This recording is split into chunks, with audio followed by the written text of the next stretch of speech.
Well, good afternoon, everyone, and welcome to our webinar, which is aimed at helping small businesses get back on their feet during the COVID pandemic. I can't believe it still hasn't gone away. Bad in some places overseas. Australia is looking a little bit brighter, but of course we've had lockdowns, borders closed, and there are people out there who are really struggling, especially small businesses. So I have some experts here who will give you their insight and top tips to hopefully help you get back on your feet, and later will answer some of your questions. So I'm your host, Christy Johns, and can we please welcome Brendan Nixon, a partner with SM Solvency Accountants, Jeff Alexander, the Senior Director of popular BNPL firm Zipco Small Business Loans arm, Zip Business, Cheryl Stainsby, the Managing Director of Strategic Solutions in Brisbane, and last but not least, David Mills, a finance journalist with the Australian newspaper. Now, feel free to ask any questions in our chat box along the way, and we'll try and answer those. But let's start with our first question to Brendan. Brendan, what are 3 quick things small businesses who are doing it tough now can do? Okay, well, I think now that the vaccine's being rolled out, most businesses that can are looking to resume operations as per normal from what they were pre-March last year. So the first thing that I'd suggest is that those businesses do a holistic review of what resources they've got. That can include cash at bank, stock that's still on hand, lines of credit, and have a look at what their capabilities are. What their market share might be, given that competitors may have changed. Possibly there are less competitors in the marketplace. And also look at what their commitments are in terms of, particularly if they've had disruptions because of COVID, where there have been things like rent relief. Have a look at what are their commitments now, what has gone back to normal. For instance, in terms of JobKeeper ending at the end of this month, accounting for things like that, and just making sure they've got those budgets and cash flow forecasts in particular in place so that they've got a better plan to move forward. Secondly, to consider whether the small business restructuring process, which is a new sort of insolvency administration that came in on the 1st of January, whether that's something that might work for them to try and discard some debt that they have, but they probably can't manage to pay. So there is that new option. It's a more streamlined, quicker and cheaper alternative to a traditional insolvency administration. And what it allows is small companies with debts up to $1 million, up to 3 years to pay off a compromised debt amount with their creditors by instalments. The third tip is for directors to think a little bit selfishly, not so much about their business and where that's going, but about their own personal exposure. And I'm talking here about company directors. So I've just got a short list of about 5 things that I think directors should focus on in that regard. One is looking at who they have personal guarantees with, and those company creditors, trying to manage those better, perhaps better than the other creditors, to limit their personal exposure in the event that the resumption of trade doesn't go as planned and perhaps the business does have to come to a close. Secondly, making sure that ATO repayment arrangements are in place if they need to be, and making sure they're complied with. Because if a company subsequently goes into liquidation and a liquidator claws back payments a company has made to the ATO, that can possibly expose the directors to having to then, in turn, pay money back to the ATO that it's had to pay back to a liquidator. Also, try and negotiate with landlords. I think it's fair to say that there's not as much economic activity going on now as there has been in the past. So perhaps landlords themselves are struggling, which could be an ideal time for a company to try and negotiate a shorter term lease period, say 1 to 2 years, with an option built into it. What that will do is reduce the personal exposure of the directors if they personally guaranteed the full term of a lease. And finally, reconsider drawings. I see it quite commonly when I'm looking at companies after the fact when they've gone into liquidation. I think directors need to reconsider what's the real benefit of taking money out as a loan as opposed to simply taking it out the proper way as wages and accounting for the withholding tax on those wages. Now, you've spoken about a lot of things there, Brendan. Who should they go to get their house in order, find the debt, and all of that? Who's the first person they should go to? Do they do it themselves? Do they seek help from others? Short answer is it really depends, but there's absolutely no issue with directors focusing on what they're good at, which might be a trade or a business or whatever it is, and embrace administrative assistance from professionals. It could be a bookkeeper on Airtasker. It could be a top tier accounting firm. So get that assistance. It's all tax deductible as a professional fee. And get some organisation in place. Now, we've got a question from Varna. She says, what strategies should small businesses have in order to come back from COVID? I.e., how do they compete against large businesses, like product differentiation?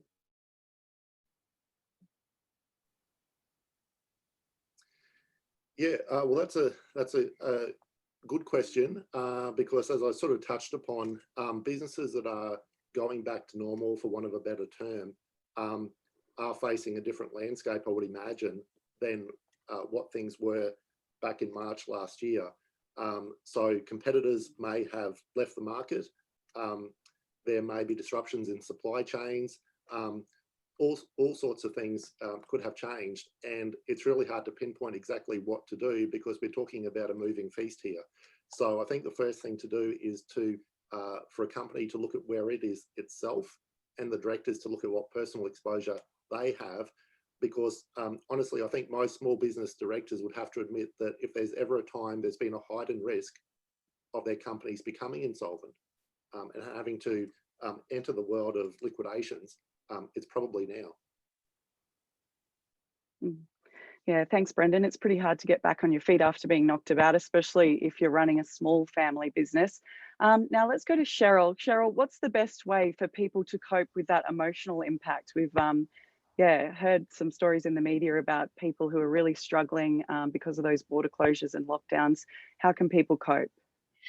So, Chrissy, business owners who are doing it tough need to be talking. They need to be sharing their fears and experiences. We tend to find that once the business starts to go into trouble, a lot of business owners just go to ground. They shut down.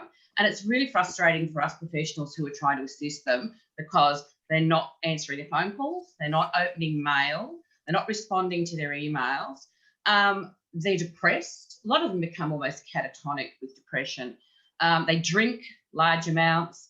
And a lot of younger guys in particular, and I find this where guys are tradies, they tend to work away. They work away so that they don't have to deal with the reality of what's going on at home, which is really frustrating for their families. I think men in particular often find business demise very difficult because they see it as a part of their ego. They see it as their life's work. They don't want to share it with their friends and their family because they're really afraid that it impacts them personally and who they are. And, we totally understand that. But I've got to say that by talking, it really does help. If if businesses are in trouble, small business owners need to be talking to their creditors. And Brendan mentioned, negotiating payment arrangements with the ATO and that. But this is also your trade creditors. I hear from trade creditors all the time. I've been dealing with this guy for 10 years and he didn't pick up the phone and tell me something was wrong. And this is the case. If you ring creditors and talk to them, they're often sympathetic. Maybe they're struggling as well, and they will work with you. I think sharing with staff is important too. You need to lower staff expectations of, maybe extended holidays at this point in time, or maybe you need to take holidays in this point in time. There's not a lot of work around. Expectations of bonuses. But if the staff are aware of what's going on, then they too are more often going to be helpful and work with the business owner. And look, I've got to say, answering those phones, I know it's really easy just to not answer, screen calls, don't call people back. But once again, particularly if you're professionals, if your accountant is trying to contact you, then they will help you. They'll help you get through these tough times. Networking groups are a great way to voice your fears. There's a lot of people in networking groups that have access to funding, to loans, to all sorts of assistance that can help a small business get back on track, and referral of work too. Sharing with family. I've got to say that this is probably one of the most important things. Sharing with your family. If the family understand what's going on, then their expectations of the expensive holidays, the private schools, the great cars, the shopping trips are lowered. But where business owners don't tell their family what's going on, they've not only got to juggle the fact that their businesses may be struggling, but also the fact that they're having to draw money out of an already struggling business to support all of these great things that the family are expecting. So, you know, I'd say talk. If your business is in trouble, be talking to people. Yeah, it's a bit of an art to reveal what's going on though, especially with staff. Do you have any tips? Because you don't want to spread more panic, obviously. Do you have any tips on how to approach that communication? Look, it's difficult, and you're right. You don't want the rats to run away from the sinking ship, so to speak. But at the same time, I think if you talk to the key people appreciate the fact that you've taken them into their confidence. And, you know, maybe there's no need to, to paint a bleak picture, but I certainly think it's worthwhile painting a picture that things are tough, and everybody knows that things are tough. So this is not going to be a surprise to a lot of staff, and they will understand. They'll understand that you're doing your best to keep them in a job and to make sure that they're being paid. And is there a right or wrong time to do it? When what are the signs when you should actually speak up? Look, if your business is struggling, I think you should be talking now. Now is a great time because we've got COVID. You know, everybody knows that things have been tough during COVID, particularly if business is struggling. The staff know that work has been quiet, maybe their hours have been reduced because of COVID. So it kind of is a little bit of a no-brainer that if you sit them down at this point and talk to them, they are going to understand. I guess, and Brendan would know this too, it's really gut-wrenching for employees to suddenly have a liquidator on their doorstep saying, sorry guys, the business is shut down, and they've had no warning. That's really difficult. At least giving staff a little bit of warning that something's going on gives them the ability to, to sort of get their mind around what's happening. Yeah, doing it tough. Jeff, what would be one policy change that helps small businesses, in your opinion? Thanks, Christy. For me, I'm fortunate enough in my role to be at an intersection of helping thousands of small businesses to pay using Zip, but also to get paid sooner by accepting Zip. So this means I've heard from stories from our SMBs partners, some of whom are doing exceptionally well and have used this disruption as an opportunity for growth, and others who are still battling through.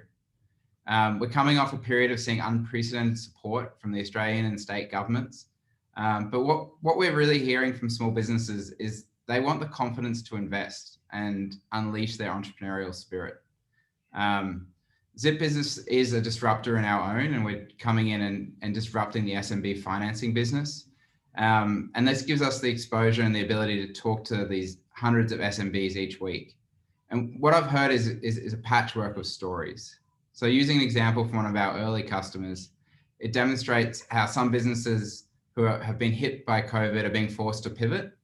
So he's a landscaper by trade, sole trader, works sometimes with another employee.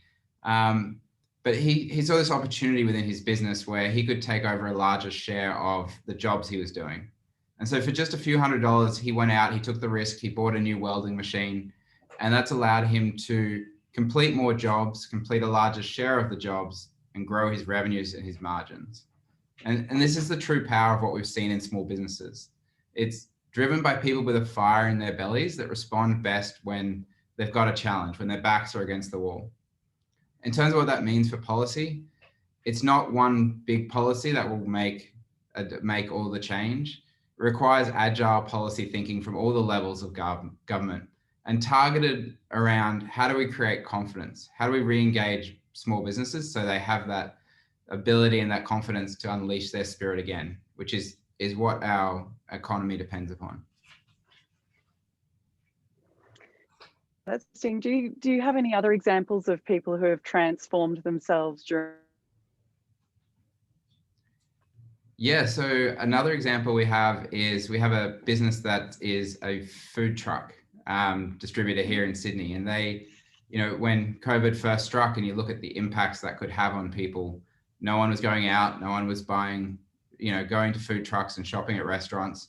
And they struggled for a period. They cut costs, they worked with their suppliers to negotiate longer payments. They spoke to us about how do I get a period where I can go on repayment holidays. And we worked with them.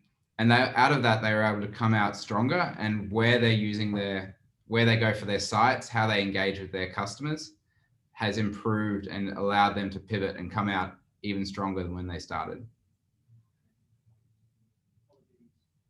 Okay, great. And we saw a lot of support from the federal government during 2020.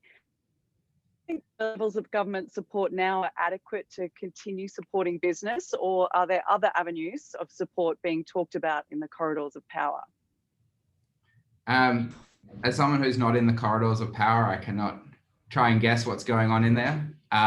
But we are seeing that we're having a lot of engagement with the different levels of government and a lot of discussions, and it seems like a really strong engagement about how do we help small businesses and how do we re-engage. And there is some initiatives that they've talked about, which should be coming out soon, which will help. But what we had originally and what you needed in the early stages of COVID was more blanket level stimulus and input. Now it's becoming much more nuanced, and it's this patchwork, and where do you apply and how do you apply it into the right sectors to have the biggest impact? And we'll just throw that question to David Mills. David, do you think the government has any other support to come? G'day, Kirsty. It's well, I think people have been talking about a few things to follow JobKeeper. That's going to end on the 28th. We've already seen there's been a whole series of programs put forward to try and support small businesses. That's the JobKeeper program. There's been the kind of clawback on businesses that have been lodging their quarterly statements. I think they could get up to $15,000. In terms of what we might be looking at down the track, you know, it could be something a bit like a Tourism Keeper program. You know, it seems like if international borders are going to stay closed for, well, you know, 6 to 12 months more, there will need to be support for those businesses, or else they face insolvency and bankruptcy. There might even be an Airport Keeper program as well, given, again, you know, you've got these businesses that are quite exposed to, continued border closures. I mean, I think those are the proposals that most people are talking about. There are some other suggestions around for other smaller schemes that could be introduced to support small businesses. Kate Carnell, I think she's now the retiring small business ombudsman, was suggesting that the government put money towards a voucher scheme for small businesses seeking to get financial advice for restructuring. Peter Strong has also supported that, and as has the Institute of Chartered Accountants. They put that in their budget recommendations as well. So, I mean, I think those are the programs we might be looking at in terms of things that people are talking about. The question is whether that will actually eventuate, and we certainly are. Well, you know, it's the 3rd of March. JobKeeper is ending on the 28th.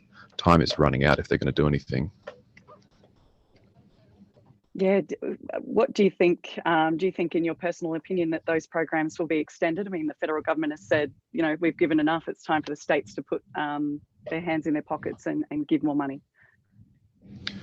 Well, the states have got their own programs, Victoria, New South Wales, Queensland as well. I don't think that the federal government will extend JobKeeper, and I don't think that the state governments will roll out any new big policies, because ultimately everybody's waiting for the federal budget. That's the kind of thing that will give them an opportunity or a bit of impetus if they were going to do anything to do something, and it really doesn't look like they're going to do anything for the moment. I mean, I was just having a conversation with a head of restructuring at one of the big four, and he was saying to me, you know, he thinks it's really getting pretty late in the day if anyone's going to do anything.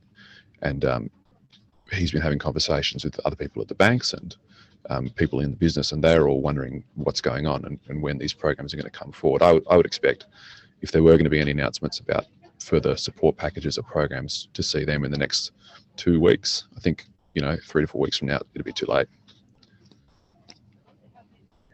They need it urgently. And as a journalist, what kind of stories have you heard about businesses out there struggling? I know there's been a lot of focus on Queensland and the Gold Coast and Cairns. Can you recall some stories that you've written about or read of? in the media? Yeah. I mean, it's quite interesting to see which businesses have gone to the wall in this period where JobKeeper has supported so many. I mean, if you go and look at the ASIC insolvency statistics, they're down 50, 60% on where they were pre-pandemic, which is just an absolute remarkable attestation of how effective JobKeeper and these support programs have been to keep businesses in business. But of the ones that have failed, I mean, I've been writing about an operator of a rented apartment business in Melbourne. I've been writing about a flight school, one of Australia's largest flight schools that's failed, and that was a kind of, slow burn failure for that business.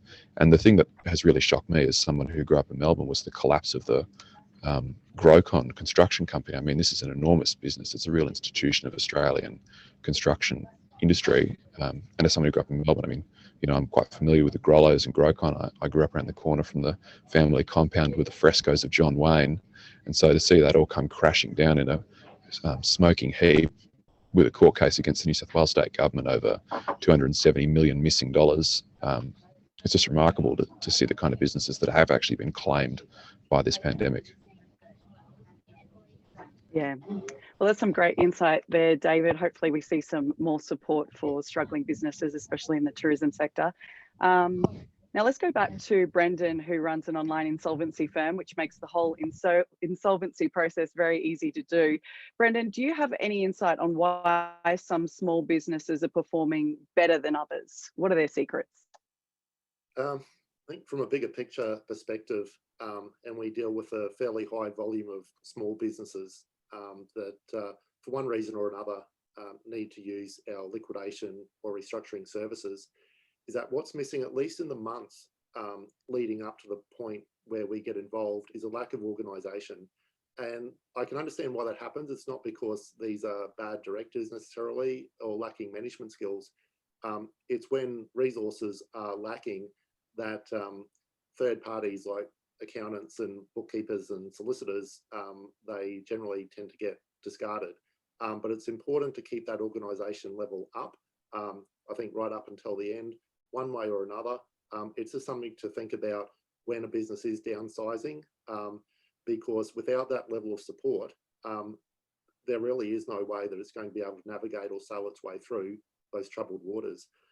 I think more specifically, the appointments that we're getting now are businesses that stopped trading back in March last year. So as David alluded to, there has been a sharp reduction in the number of insolvencies. And there's a few government intervention or issues that have caused that or contributed to that. But effectively, that's like a 12-month delay between a business stopping trading because of COVID, the early fatalities, and then actually making a decision to go into insolvency administration. So I would have to say that those businesses that are continuing and haven't yet gone into insolvency administration are those which are taking advantage of, as Cheryl mentioned, the fact it's COVID, and not only is there government relief measures available, there's informal processes that businesses can take. And that can include contacting the ATO again, because they're a creditor for almost every company, and trying to work out a repayment plan that suits the company. I think the ATO would be very supportive of businesses that nominate COVID as a reason for having cash flow difficulties. More broadly, other lenders too. Now I know there's non-traditional lenders entering this space, as Jeff's mentioned with Zip. I think that's great because it's giving some much needed competition. But for the established financiers, there is some post-Royal Commission into the banking sector sentiment still lying around. From the feedback I'm getting from creditors and agencies that collect debt, and that's been a reason they've put forward to me as to why they're doing a bit of a go slow in terms of chasing up people to the point of bankruptcy or companies to the point of liquidation. So I think it's just being mindful of those things, and again acting a little bit selfishly, because this is a time of survival, and I think, as long as it's ethical and lawful, whatever it takes, directors need to have those things on the agenda. And you spoke there about resources and needing resources. I mean, how does a small business strike a balance between keeping resources and, keeping their revenue coming in? It must be hard to strike that balance. Yeah, it is difficult because Australia has very much black and white insolvent trading laws. And what that means is laws that are designed to stop a company from trading or incurring debt the instant that it becomes aware that it doesn't have enough cash flow to pay its debts as they're falling due. So that's really tough on directors. There's no business judgment rule. There's no, there is a safe harbour provision within Australian corporate law, but it's quite difficult to take advantage of that because you have to have employee entitlements paid up to date, and you have to have your tax lodgements up to date, and then it becomes a chicken and the egg sort of issue. So look, it is difficult, but that's where I think having professional advisors on hand is useful, because the directors can then get some advice from people who are the experts. And that advice might be, okay, you've got enough in reserve to continue trading for another, say, quarter. Then the directors can comfortably continue for that quarter and try and turn things around, or possibly look at selling their business as a going concern. And you also spoke about that the federal government stimulus has helped prop up businesses. What do you personally predict will happen when JobKeeper ends? Yeah, JobKeeper's been slowly coming to an end. It's being phased out now for probably about 6 months or so. So I don't think that the end of this month will suddenly trigger a avalanche of insolvency appointments. I think this is a real slow burn situation we've got. I think that the return to normal on the 1st of January of the way in which companies are put into liquidation and people are put into bankruptcy, so the end of that government intervention I mentioned before, I think that will, within probably another 2 or 3 months, really start to kick in, and people will start taking action against creditors.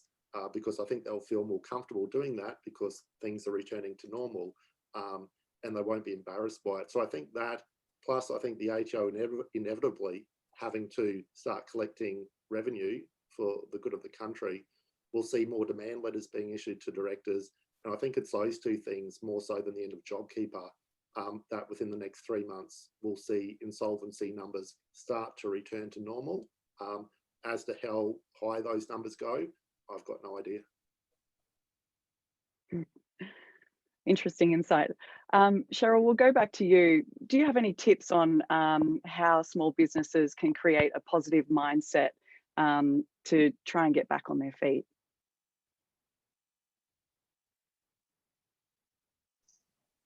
Because small business owners need to be upbeat, they need to be enthusiastic, and they need to be willing to think outside the box. We've heard of so many small businesses that have pivoted, that have changed their direction. But there's still a lot of people who are a little bit set in their ways and not willing to take up new opportunities. And they really, business owners need to be receptive to ideas. They need to be prepared to have a go. And remember that people want to work with positive people. So it's about being positive and being upbeat. It's about getting up, get dressed, put your face on, and get out there and bang the drum. And look, I've just got a small example of somebody that I know quite well. I'm a big networker for anybody that knows me. And one of the members of our networking groups in the travel industry, and just has a small standalone business, and obviously suffered significantly when COVID hit, and significant depression, kept to himself, really sort of cut us all off, and suffered abuse from clients who wanted their money back, who thought that he was hanging on to their money. He then had to deal also with travel groups who weren't refunding the money. And he really shut down and retreated into himself. And we didn't really know how to support him, even though we wanted to. Now, one of the other members of our group had to go back to the UK during COVID because her mother was ill.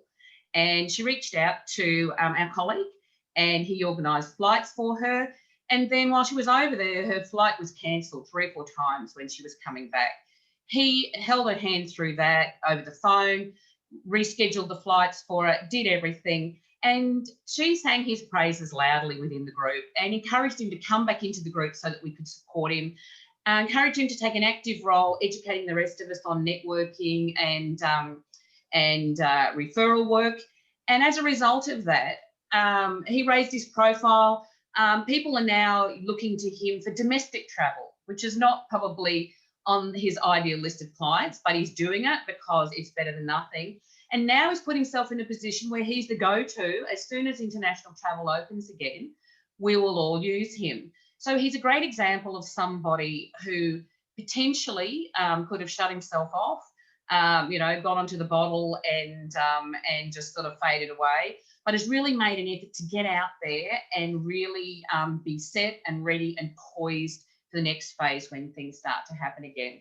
So that's a great example of what small business owners can do if they're in an industry that's really decimated.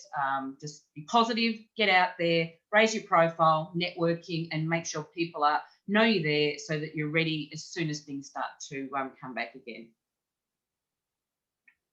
Yeah, that reminds me of quite a particularly sad photo that I saw during the COVID pandemic, and that was Flight Centre that had just been turned into a Manchester sales pit with pillows and blankets in it because that space wasn't being used anymore. The travel industry's been, hit so badly. Yeah. So just want to remind people that they can actually ask us questions in our chat box. If they have any questions that they want to throw to the panel, just put it in the chat box for us. We have Brendan Nixon, a partner with SM Solvency Accountants, Jeff Alexander, the Senior Director of popular BNPL firm Zipco's Small Business Loans arm, Zip Business, Cheryl Stainsby, the Managing Director of Strategic Solutions in Brisbane, and David Ross, a finance journalist with the Australian newspaper. So if you have any questions, just pop them in the chat box and we'll throw your questions to the panel. Now, just going back to Jeff, what are your small business customers telling you that they need the most during this time? So Zip has around 28,000 small business merchants, and the ones that are doing well amongst those, amongst many other things that they're doing, they're surrounding themselves with strong partners and people they trust. I think the prior two comments align almost with exactly with this same mentality. Like for a small business, what they're doing well is they're not alone. So we hear about the loneliness of a small business. We hear about the mental health implications, but those who are doing well, they have this common thread of partners and advisors they can trust. It's almost a kitchen cabinet with whom they can share their ideas and solve problems. It allows them to spread the ups and the downs and to have people with them that they can talk to all the time.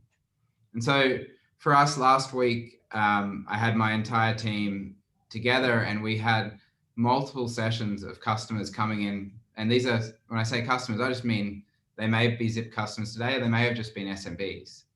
And they told us how they're planning to come out of this COVID period.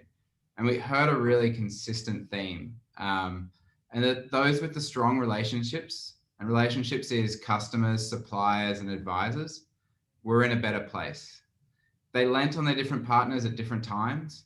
So at the start of COVID, when everyone was being squeezed for cash flow, trade terms, they could negotiate with their suppliers for longer terms. They could talk to their customers and see, can we collect earlier? Can we collect on time? Or if we're going to be collecting late, how can we actually get in that supply chain and know that when we will get paid? But it's also true of their service providers and their banks. So what we've done at Zip is we've stood by our customers.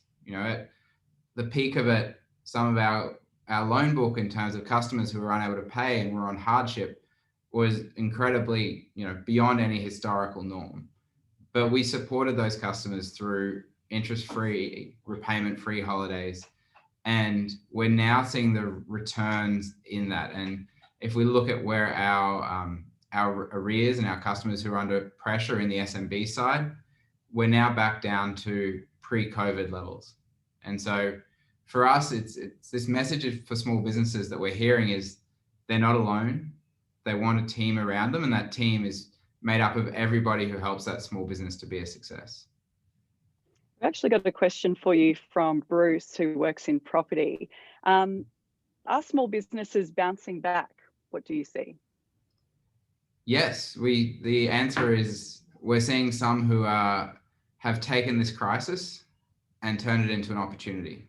And their businesses grown far beyond what it would have. Those particularly in the online space where they've been able to grow and still access their customers. They've benefited from this shift of consumer behavior from offline to online. And we've seen those businesses, they've still got challenges. They still have to get stock, and they're still dealing with getting supply out of, particularly getting it out of China and getting it to Australia. But some of those small businesses have done amazingly well. And there's a lot of really good stories out there to tell of businesses that pre-pandemic were growing at a certain rate, and then through this chaos and this crisis, they've actually grown their business. But that doesn't mean that all have. We are seeing a patchwork, and I think anyone who's working in a CBD area will tell you that you look around the streets, and if you're in real estate and you're in CBD real estate for restaurants, they're still doing it a bit tough. And that for them, they've got some scar tissue from the challenge, and they've been supported by the government. They're coming out of it. If they're coming out and they're going to keep trading, they've got a bit of scar tissue around that pain. And then what they need to do is get their confidence, and it's going to take time. It's not going to be a quick switch. They've learned the same way we've seen businesses learn through all crises, and it will take time to get back to where it was. Yeah. If you could talk to a small business owner who is watching now, what advice would you give them if they're struggling?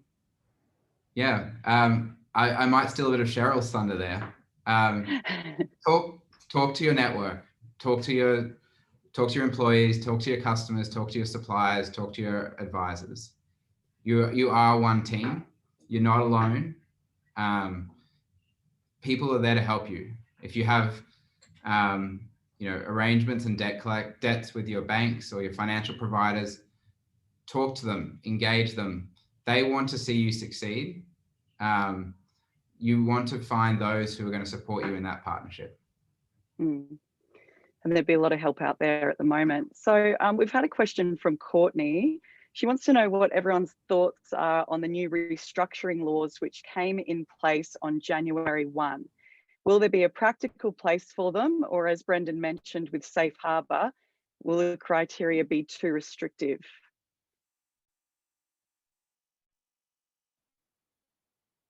Is anyone familiar with the restructuring laws which came in place on January 1 who could answer that? I'm happy to make a few comments about that first. Yeah, so she just wants to know everyone's thoughts on them. Yeah, the answer to that is sort of within the general theme of the whole discussion this morning, which is that directors should be looking to get assistance, that there's a sophisticated industry, for want of a better word, of people from various backgrounds and specialties, as we've got on the panel today, who can assist small business owners. And for a company to go into the small business restructuring process, which is what Courtney's mentioned, it will need to do some planning before it actually initiates that. So it will need to basically come up with its restructuring proposal before it formally enters into that process, because the process technically only gives 20 business days from being started to when the proposal has to get mailed out to creditors.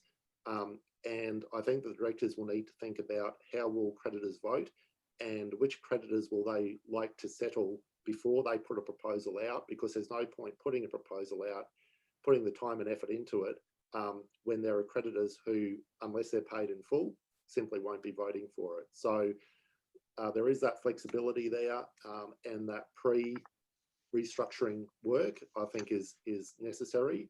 So provided that's been done, I think it's it is a positive step forward, because it gives those businesses that are only maybe partly insolvent, for want of a better word, the ability to deal with some debt that would otherwise prove disastrous and possibly the end of their business.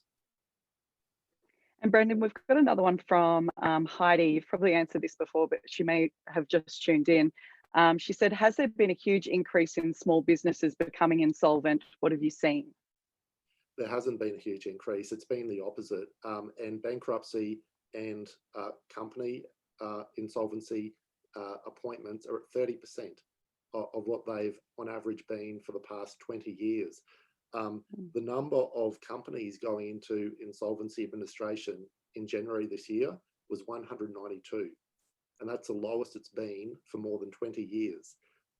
So a significant reduction of about 70%, which means that there certainly hasn't been the increase yet, and that very low, that record low in January indicates that I don't even know whether we've reached rock bottom yet.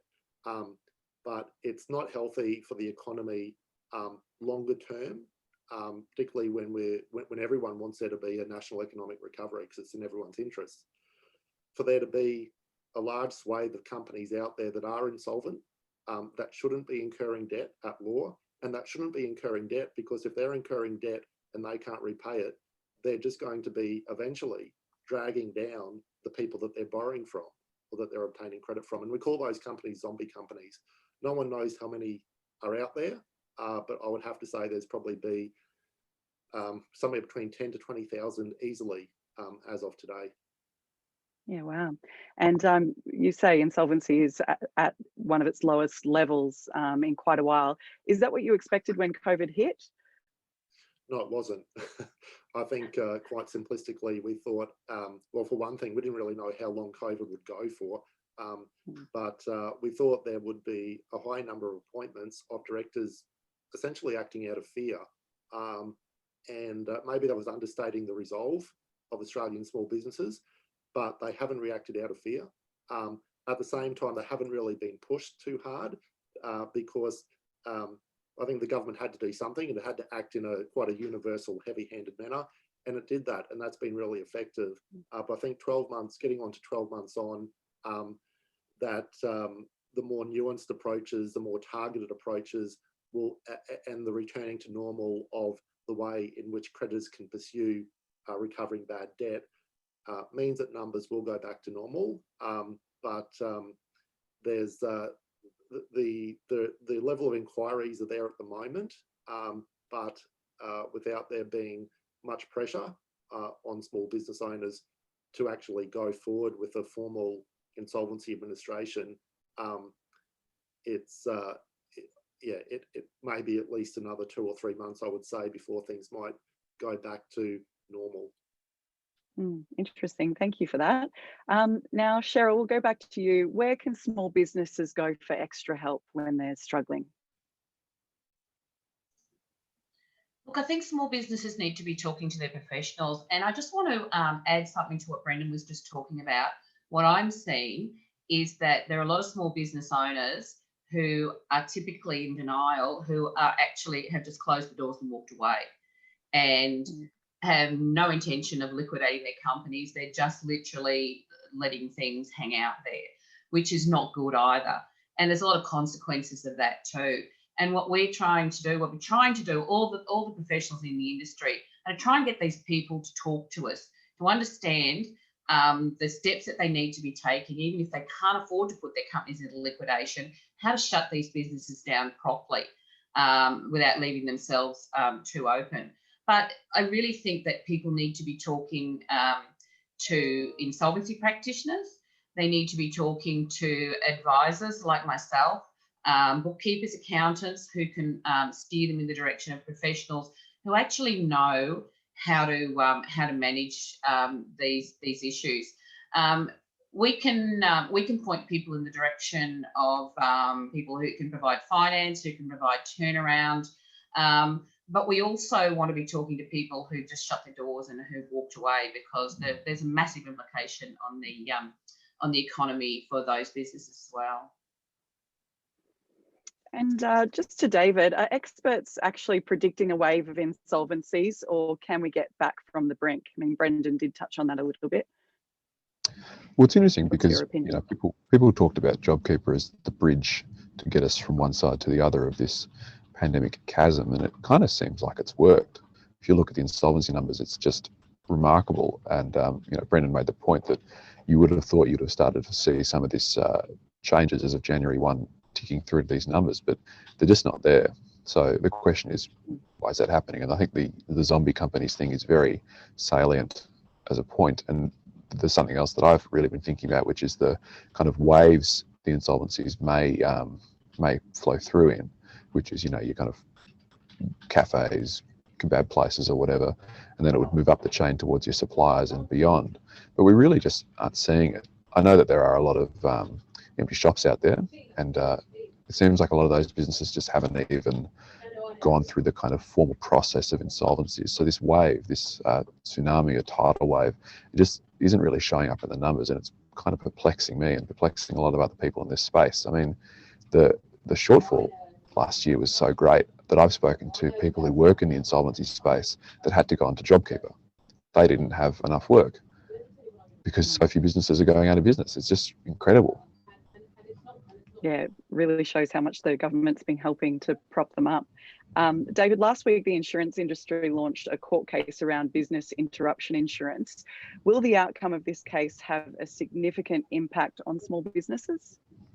Yeah, well, I think the court case is something that some people have really let slide under their radar, and it's something I'm finding quite interesting because the insurance industry is dead scared about what might come of this. There's already been one court battle, which they lost, and now they're launching round two, which, you know, we'll see. I mean, it's going to be 9 separate court cases that will play out in the New South Wales Supreme Court, and the outcome of those 9 separate court cases will add to the loss, or well, let's see how the appeal goes for this first round. And what it may mean is that businesses that had bought these, business interruption insurance packs may be able to make claims for loss of business, being closed, whether that's, tourism businesses that haven't had tourists coming in, cafes that haven't had customers, retailers that had to cut down the numbers of people in their stores. They may be able to make claims.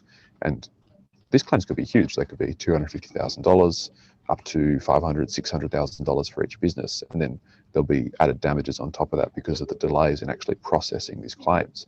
And if you're a business that is, not in a great spot financially, but you have one of these policies, and it is important that people check to make sure what kind of policies they have, this could be pretty serious sums of money to actually turn things around. I mean, that was the point of these insurance policies when they were sold to businesses. They were sold not for pandemics. It was more like, a car driving through the front window, or a fire, or some other kind of catastrophe that shut your operations down.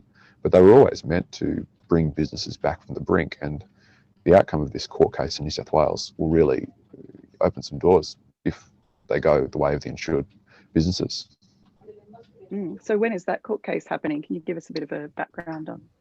Sure. So there's an appeal for the first case that's currently before the High Court. That was because the insurance industry lost 5-0 in the New South Wales Supreme Court. We don't know when that appeal will be heard, or even if it will be heard, they might just get slapped down by the High Court. It looks like it might be, I'm thinking this month, having spoken to a few people in the industry. Then this second test case, which is going to be 9 separate cases, there's no clear date set for it. I understand that the industry would like it all wrapped up before the middle of the year. And I'm actually waiting on some paperwork today as to see what the nitty-gritty of those cases is going to be.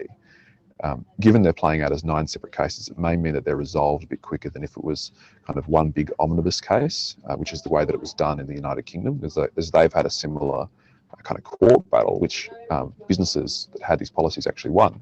So in the UK, people are starting to get paid for these insurance policies that they held, and it's looking like some pretty serious money.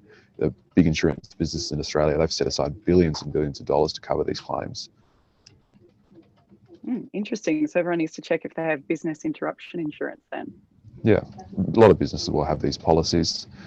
You buy a business pack from your broker, and within those policies, you'll have specific wording. I mean, you really should seek legal advice on this. There's a lot of lawyers in this space, but there is a potential for businesses that have these policies, and the wording is such that they can make a claim, that they may be in a position to make claims. Interesting. Thank you, David. Just finally to Jeff, how well do you think small businesses have been performing in the post-COVID recovery?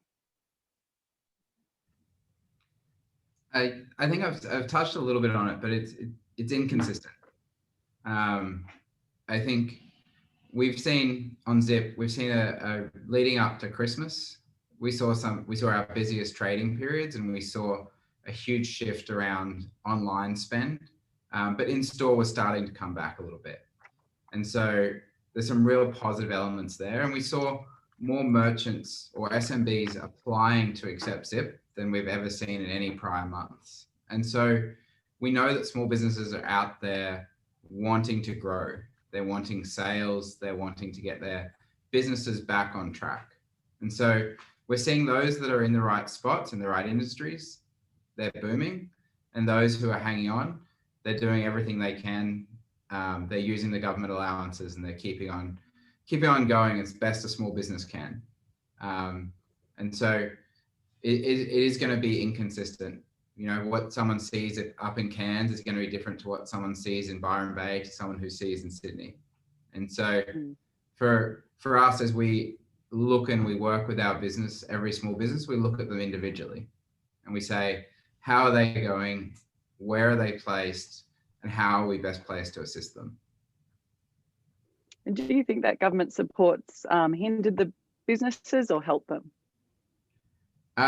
From all the conversations I've had, it's all been positive discussions. Like the sheer cash injection into the economy has created a huge windfall for a lot of companies, particularly when you look back to March last year and the panic, and when businesses didn't know what cash flow was coming, and the government was able to quickly inject a lot of cash flow into them through, you know, both the state government initiatives around PAYG and the federal government.